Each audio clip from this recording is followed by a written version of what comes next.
40 KG गंजेई जबत 4 गिरफ। Angul अबकारी विभागर जिला mobile squad पक्षरु station road रे चढ़ाऊ करा जाउथबा बेले एक कार रे जाउथबा विपुल गंजेई जबत करा जिबा सह 4 जन को गिरफ करा जायछि। 4 अभियुक्त हेले झारखंड राज्यर पालमु जिल्लार अरुण कुमार सिंह बयस 38, रजनीश कुमार सिंह बयस 29 और हंडपा थाना अंचलर धुंडी ग्रामर रंजन साहू बयस 41, बड़हुला ग्रामर शरत साहू बयस 38। सूचना जे अभियुक्त माने एक कार जोगे गंजेई नहीं जाउथबा बेले अबकारी विभाग हाथ में धरा पड़िथिले।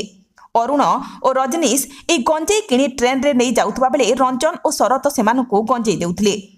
हंडपा अंचलरू टाटा नगर को ए गंजेई चालाण हेउथला। कारु 40 केजी गंजेई जबत करा जायछि। जबत कार सह गंजेईर मूल्य विभाग पक्षरु 9 लाख टंका बोली आकलन करा जायछि। अबकारी विभाग सब इन्स्पेक्टर जोगेश्वर जेना, धनंजय साहू, नितिन निहार त्रिपाठी, प्रभात कुमार पंडा और निराकार दास एही चढ़ाऊ रे सामिल रहिथिले।